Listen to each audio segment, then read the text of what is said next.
Issue. Steel ప్లాంట్ని మీరు privatisation కొంతకాలం మీరు ఆపగలరు. ఎంతవరకు ఆపగలరు? మీకు బీజేపీతో ఆ ఎలియన్స్ ఉన్నంత వరకు, బీజేపీ వాళ్ళకి మెజారిటీ వచ్చేంత వరకు మీరు ఒక 10 సంవత్సరాలు ఆపగలుగుతారు దాన్ని. ఆ తర్వాత బీజేపీకి పూర్తి మెజారిటీ వచ్చిన తర్వాత దాన్ని మీరు ఇంక ఆపలేరు కదా.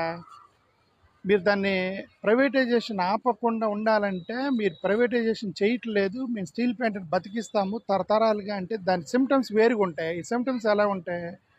దానికి ఒక క్యాప్టివ్ మైన్స్ అలాట్ చేసి ఆ స్టీల్ ప్లాంట్కి కొద్దిగా డబ్బులు ఇచ్చేసి దాన్ని రెన్యువేషన్ చేసి మళ్ళీ ఫ్రెష్గా కంపెనీస్కి సంబంధించినటువంటి గవర్నమెంట్ సహకారంతో వాళ్ళు కొన్ని కాంట్రాక్ట్లు, sales, buildings, marketing department, HR department, employees recruitment ఇవన్నీ పాజిటివ్గా జరుగుతున్నాయి అనుకోండి.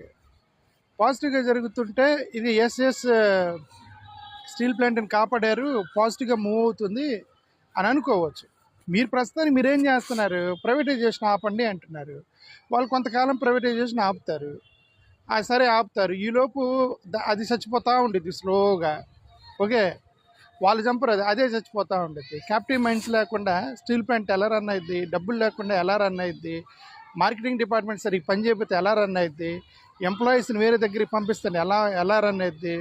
బర్నింగ్ సర్ఫేస్ ఫర్నేస్ వాళ్ళు అమ్మేశారట, క్లోజ్ చేశారంట ఒకటి, అది ఏమైద్ది?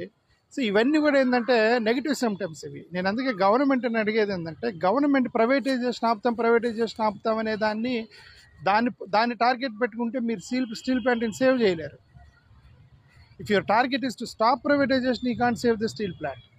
ఎందుకంటే మీరు స్టాపింగ్ ప్రైవేటైజేషన్ అనేది కొంతకాలం చేయగలరు. ఎంత మేబీ ఒక 5 years బీజేపీకి మెజారిటీ వచ్చేంత వరకు మీరు సేవ్ చేయగలరు.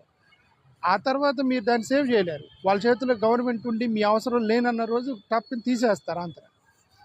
అలాగా మీరు వాళ్ళ దగ్గరికి వెళ్ళి క్యాప్టివ్ మైండ్స్ కోసం పట్టుపట్టండి, వాళ్ళ దగ్గరికి వెళ్ళి ఫండింగ్ అడగండి, రైట్? స్టీల్ ప్లాంట్ని రెనోవేషన్ చేయమనండి, స్టీల్ ప్లాంట్ కెపాసిటీ పెంచమనండి, ప్రొడక్షన్ కెపాసిటీ పెంచమనండి, మార్కెటింగ్ డిపార్ట్మెంట్ ఎక్స్టెన్షన్ చేయండి, మీ వాళ్ళ దగ్గర నుంచి కాంట్రాక్ట్లు అడగండి, వాళ్ళు మీ విశాఖ స్టీల్ ప్లాంట్ నుంచే ఆ స్టీల్ను కొనమని చెప్పండి. ఈ జిందాల్ స్టీలు, అదాని స్టీలు అవి తర్వాత సంగతి, ముందు విశాఖ స్టీల్ ప్లాంట్ నుంచి కొనమనండి. గవర్నమెంట్ నిజాయితీ బయటపడిద్ది. అప్పుడు కేంద్ర ప్రభుత్వం నిజాయితీ బయటపడిద్ది. కానీ ప్రతిసారి మేము కమిట్మెంట్తో ఉన్నాము, ఇది మా మనోభావాలతో ముడిపడి ఉంది, మేము స్టీల్ ప్లాంట్ని కాపాడతాము, వీఆర్ కమిటెడ్ టు దట్, ఇవన్నీ కూడా వర్కౌట్ అవ్వండి. ఇవన్నీ కొంతకాలం వరకు మీరు ఆపగలరు అంతే తప్ప. పవన్ కళ్యాణ్ గారికి చెప్పేది ఏంటంటే, మీరు నిజంగా మీ కమిట్మెంట్ అవసరం లేదు, మీ ధైర్యం ఎంత అని అడుగుతున్నా.